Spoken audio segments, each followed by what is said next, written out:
Hello everybody, my name is Night Sky Live. Hope you guys are doing fantastic. So in today's video, I just found out that there's an update on the XDefiant release date. I think it is important we hop in here, read this, break it down, so we all have an understanding of what is happening with the game. Let's jump in, let's read this, and let's go from there. Hello XDefiant fans, I've got an update for you and it's a big one. We want to explain further why we haven't given a specific date yet for our launch, and sometimes full transparency is like drinking from a fire hose, so I hope you all are thirsty. Got a point. Okay, so first things first, here's a detailed description of how submission process goes. Submission is part of a development where we give the game to the first parties, Sony, Xbox, etc., to check the game works correctly in their environments to get to that we have self-tests with internal QA compliance teams, QA testers, to try and find any issues that might get flagged in submission process. Once we have fixed or completed all the tasks that we think we need for submission, we then spend 2 to 3 weeks preparing and validating a CM candidate master that we think is the final version of the game for submission, and then goes through 1 week of heavy QA and compliance testing by several Ubisoft teams. Makes sense. If it passes, then it goes to the first parties to be certified for release. First parties take a week to their final report on the submission and give us a pass or not pass with a list of must fixes for next submission. Also, to be clear, during the submission process, the QC team at Ubisoft are putting the build through the ringer, looking for functionality bugs. I'm going to zoom in a little bit on this, make it a little easier for you guys. Where did I miss? Okay, I think we're right here. Or not pass with a list of must fixes for next submission. Also, to be clear, during the submission process, the QC team at Ubisoft are putting the build together through the ringer for functionality bugs, and another team at Ubisoft, dividing up into PC, Sony, and Xbox groups, are looking for compliance bugs. These are two different types of bugs. Functionality means, does this gameplay feature work as intended? E.g., there is a bug where the damage from your weapon is altered after using a certain ability. This is not something the first parties will be looking for unless, of course, it prevents them from testing. Those are on us to find. Compliance bugs are ones that relate to the system or overall experience that the first parties accept from games on their platform. Sorry about that.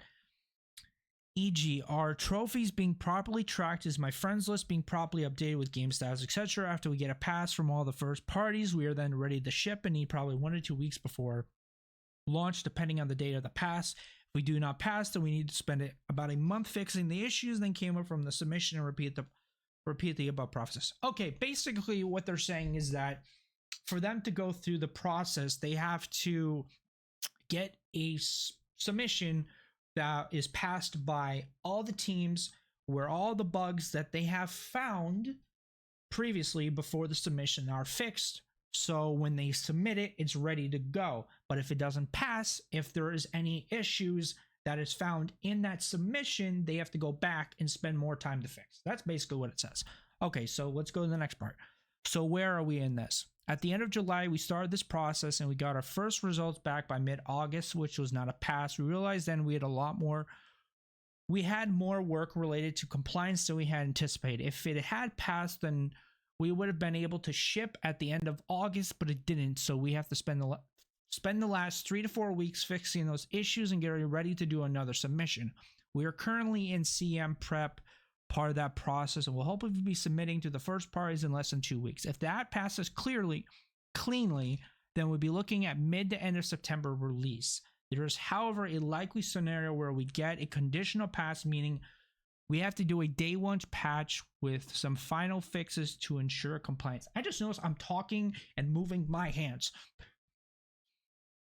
I'm miming.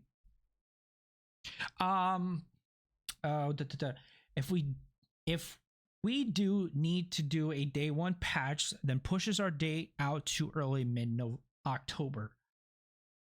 Okay, so if that's the case, early mid-October, that's probably the first 2 weeks of October, so that's right around Mirage comes out. Cool. Okay, so that actually pretty much makes sense. There's not much to really explain here. Basically, the process to kind of get the game released is what they were doing and what they spoke about, and this literally the process. That's what they were doing into July to get it so they can get to the point of releasing. But they had more things they had to fix. Okay, so that makes sense. Okay, so why no firm release date? If we are following the standard rules for game releases, we would have set a date far in advance with enough buffer to have a confident release date. However, like a lot of things with this game, we have not chosen the typical route. Having millions of people play your game long before it's ready is not normal. That is very true. The beta for the game, technically there's been a ton of betas. There was one in 2021. Small hand of people played that. It was alpha, it was closed. And then a lot of people played the closed beta, and then the open. Holy shit. So many people. But that's true. This is not typical for any release of a game. I don't think there has been the amount of people that played the beta and open as any beta I've ever seen. There was more people playing that than probably the last 4 Call of Duty beta time numbers combined in one beta. So let's just be real here. This was insane. And it's honestly quite awesome. The amount of people that played it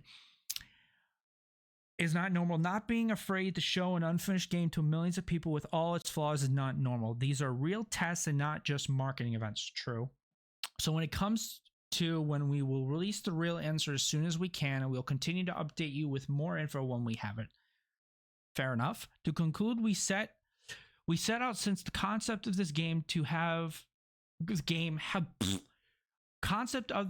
be more transparent with our community and listen to our players and act on their feedback. We have shown that we'll add features in the middle of development based on player requests, map voting, which is now an S&D like mode that's coming later. Where 2 examples of this. We want this to be your game. Awesome. And I know it's a lot.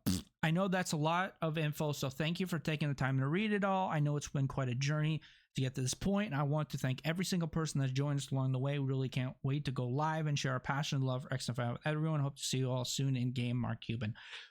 I gotta say this, guys. I have never seen a game that is so connected and listen to the community as much as XDefiant. I don't think I've ever seen it. Call of Duty. I don't think I've ever seen it for Destiny or Halo, Gears of War, CSGO, Valorant, top FPS shooters. Never seen it. So this is new and this is awesome and this is just amazing. But hope you guys understand what we read, and I'm honestly excited for the game. So love you guys very much. Let me know in the comments below what was your favorite loadout from the game. Personally, mine was the P90. I loved it. I personally think it's great with the iron sight, but it's even better with a red dot. And probably my second has to be the ACR. That was a great gun. I love you guys. Appreciate you. See you in the next video, and that will be Crew 2 Motorfest, my first impressions. I love you guys. Peace.